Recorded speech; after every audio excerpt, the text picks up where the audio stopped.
students, a very warm welcome to the new session and new class of this academic year. Congratulations all of you that you have passed your last year and your year in this next class, that is 8th standard. Myself Madhuri Garud, I'll be teaching you physics in this year. Now let's begin with our teaching part. Students, you must have heard about matter. So matter is what? Anything around us which we can see is known as matter. So anything around us means actually what? For example, now you all must be having some laptop, phone with you where you are listening this lecture. You have many things around you like paper, book, you have air around you, you are surrounded by the atmosphere, you have trees, you have furniture in your room, you have so many things around. All these things which are present around us is known as matter. So today we are going to study a topic which is known as matter. So let's begin with our lecture. Before going to our lecture, just watch one PPT. So students, we are going to start with the first lesson of physics, that is matter. So as per the introduction, you must have understood what is matter. So the points which we are going to study in this lesson is kinetic theory of matter, force of attraction, particles, force of attraction between particles, that is cohesive force and adhesive force, states of matter, the energy involved in change of state, kinetic theory of matter and change of state, and the change of state diagram. So let's move towards our topic. Now what is matter? All the things which you see around yourself or around the things which exist around us is known as matter. So it can be anything. Matter can be anything. The things which is present, the thing which is present around you is known as matter. So according to that, the definition, the proper definition of matter is, for example, if I have a box which is kept on a table, the box is taking some space on the table and even it has its own volume. So what is matter? Matter is anything that occupies space and it has mass is known as matter. Okay, so matter is anything that occupies space and has mass is known as matter. Now this matter is classified into different states. You must have studied this before in the previous classes, that it is classified into solids, liquids and gases. There is one more state of matter which is known as plasma. But we are not going to study that state. The fourth state of matter which occurs at a high temperature, at a very, very high temperature, such as in stars, and that state of matter is known as plasma. Now we are going to study more about matter. So what is matter exactly? It is made up of extremely small particles called as atoms. Atom of each element is unique and has its own properties. For example, like if I take an atom of carbon and if I take an atom of oxygen, so both of them are different. They have their own properties. Like carbon atom is different. It has its own property. And even oxygen is the atom of oxygen element which has its own property. Now, the third point is atoms, they combine together to form molecules. For example, water, it consists of 2 atoms of hydrogen and 1 atom of oxygen. So H2O is the molecular formula of water, where 2 atoms of hydrogen combine with 1 atom of oxygen to form a molecule of water, and therefore atom combines to form molecules, and many molecules come together to form a compound. Human beings are also made up of atom, that is made up of matter, and this matter consists of atoms. Atoms can be like stars, sun, rocks, water and animals. Our body is made up of cells and they are a combination of many elements. So what are the different elements? Like see, we have sugar. So sugar is made up of carbon, oxygen. Then we have many other biological compounds in our body. You must have studied this in biology, which consist of these atoms. Okay, therefore, even human body is an incredible organization of atoms. An atom is very, very small. So if I tell you, can you please tell me in air where is oxygen or where is hydrogen? Will you be able to tell me? No, not at all. Because these atoms which are present around us, they are very, very small. So how much small is it? An atom is million times smaller than the thickest human hair. The diameter is 0.1 to 0.5 nanometers. Nanometer means 10 raised to power minus 10. Matlab 0.00000 like 10 zeros then 1.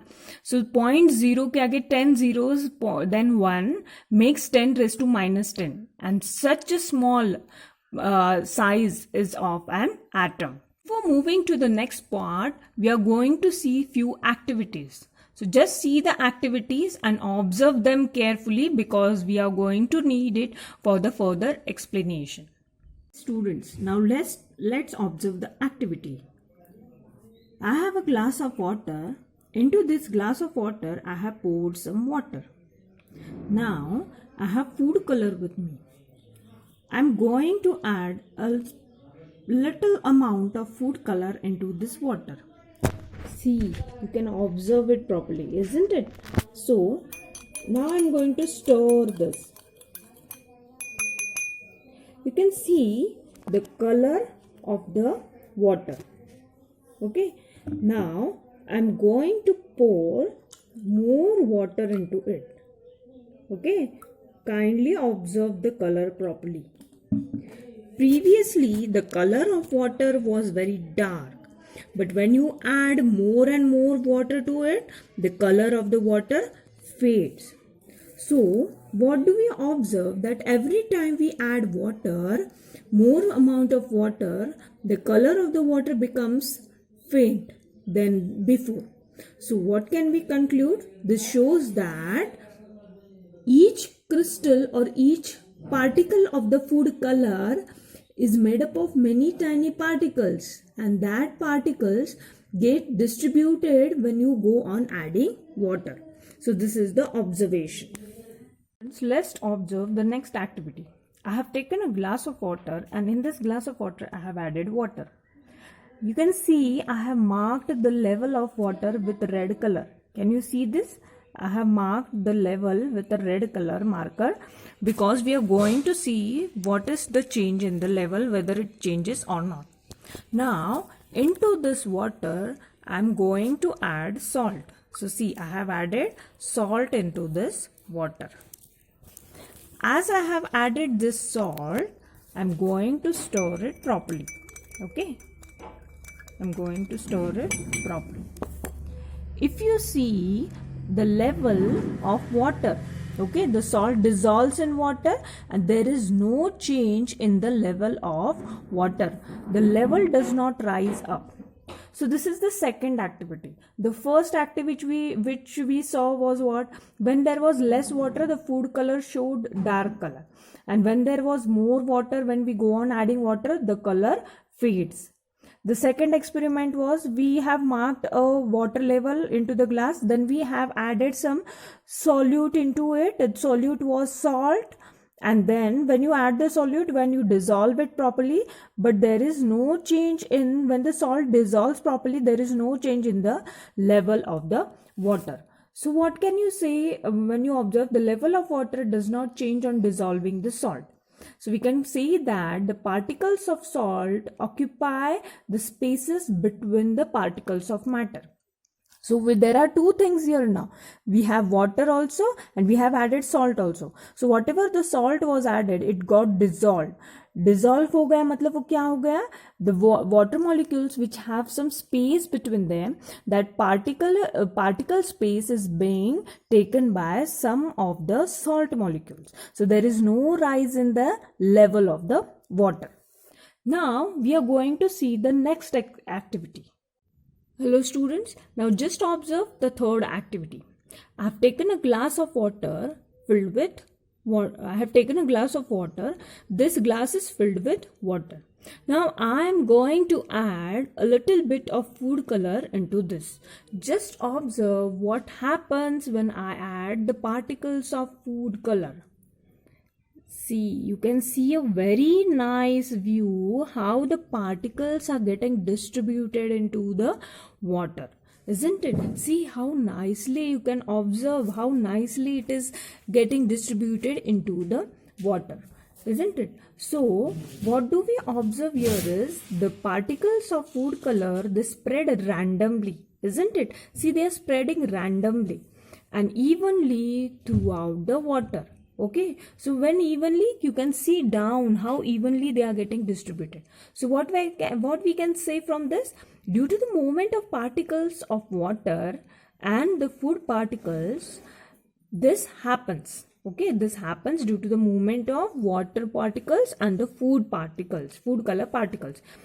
If the particles were not moving, then the like the particles of water, if they were not moving, then the food particles would have not spread into the water.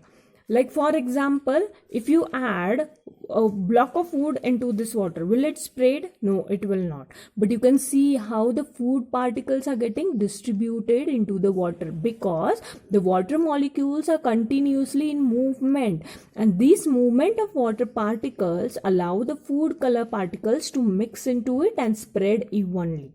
Okay, so these are the three activities which we have observed, and now we are going to study based on these three activities the next concepts. So let's move to the next concept. So now we have seen the activities and we'll move to the next part. We have seen that matter is made up of many atoms. These atoms are very small particles. Then these atoms, they are unique. They have their own properties. They combine to form molecules. Isn't it? Even human body is made up of atoms. The atoms are indivisible. That is, we cannot see with our eyes. Okay, we cannot see atoms with our eyes. So all this study of atom was done by different scientists. And when they studied this atom, properties of atom, or what is an atom, how does it behave? So according to their study, they have given some assumptions. They put forth some assumptions or what the observations when they did the experiment. These assumptions or study of atom was done by the scientist, and it was given the name that is kinetic theory of matter. So we are going to move to the next topic, that is kinetic theory of matter. So what is kinetic theory? These are the assumptions made on the basis of observations and experiments related to the matter. So what does kinetic theory of matter actually explain us? It explains us, that is, it summarizes us, that is, the assumptions is summarized in kinetic theory of matter, which explains whether an object will be a solid, a liquid, or a gas. So depending upon the study of kinetic theory of matter, we can know what is the state of the matter. That is, whether it is solid, whether it is liquid, or whether it is gas. It also helps us to predict and explain the physical properties of matter. So physical properties means what? The properties which we can observe. Like pressure, when you change the pressure of the matter, what happens? When you change the heat energy into a matter, what will happen? What is the motion of molecules into the atoms? So all these predictions and explanation of physical property is given by the kinetic theory of matter. To kinetic theory of matter क्या बताती है? It explains everything related to a matter. So if you have seen, or if you remember the activities which I performed, the first activity was when you add a food color to water molecule, the particles of water food color, they show very dark color, but when you go on pouring water into it, the particles spread away. So there are some assumptions of this kinetic theory of matter. Assumptions मतलब क्या?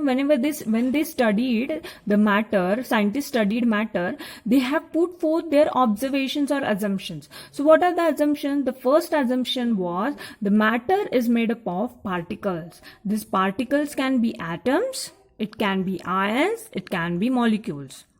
The second is there is space between these particles. Okay, when two particles come together, there is a space between these particles, and that space is known as interparticle space. Okay, what is interparticle space? It is a space between the two particles, two consecutive particles of the matter, or between an atom. The third assumption which they put forth was there is a force of attraction between these particles, and that force of attraction is known as interparticle force of attraction. So if matter is there, this matter consists of particles, and these particles have some force of attraction, that is interparticle force of attraction. This force of attraction, it can be less if the space is more, and vice versa. Like, for example, if there are two particles which are very nearby, so space is less, so obviously force of attraction will be more. For example, if you and your friend are sitting on same bench, so you will talk more, obviously interaction between you is more. But if you are sitting on first bench and your friend is sitting on a last bench, that time there will be less interaction. So if space is less, force of attraction will be more, and if space is more, force of attraction will be less. The next assumption is these particles are always in random motion. So if you remember, we have seen the last activity where I added the food color, and the food color particle, they randomly got dissolved. They moved very nicely into it, isn't it? So these particles are always in constant random motion due to this. And when any body is in motion, it always possesses which kind of energy? It possesses kinetic energy. So particles are always in random motion and they possess kinetic energy. For example, now if you have taken water, and if I have cold water into a beaker, as it is in liquid state, the molecules will move. Okay, but if I start boiling the water, you can see the molecules, or you can see the bubbles coming into the water. So when you increase the temperature, the speed of particles also increases. अगर speed increase हुआ, that is motion increases, obviously kinetic energy of particles will also increase. So all these are assumptions related to the kinetic theory of matter. That is, it explains everything about a matter. That is, matter is made up of particles. It has space called interparticle space. It has interparticle force of attraction. This force is less if space is more, and vice versa. These particles are always in random motion, and when you increase the temperature, there is speed. The motion of particles increase. That is, kinetic energy also increases. So students, we have studied about matter. We have seen that this matter consists of different particles. The particles can be atoms, ions, or molecules. Now, every atom has its own properties, unique properties. We have seen kinetic theory assumptions as well, that every matter is made up of tiny particles known as atoms. Now, these particles, if you see here in this diagram, these particles, there is no space between the two particles. The space is there, but it is very negligible. But if you see here, the space between the two particles, so this space between the two particles is known as interparticle space.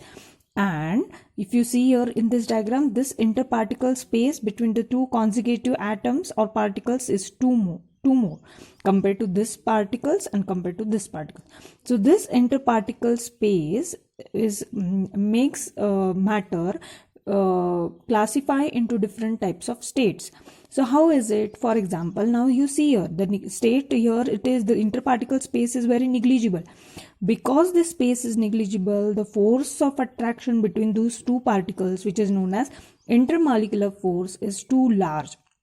So because of that, it holds the particles compact, isn't it? But here if you see, the interparticle space is two more compared to this diagram, and because of this more interparticle space, the force of attraction becomes less, isn't it? So as this force of attraction becomes less, the particles can move randomly. So as you see in water molecules, you can see the particles can move. So we have seen the activity, the particles move, and therefore the food color can randomly get mixed into the water. The third diagram you can see where the interparticle space is too much. because of this more interparticle space, the force of attraction decreases. So there is a relation that if interparticle space,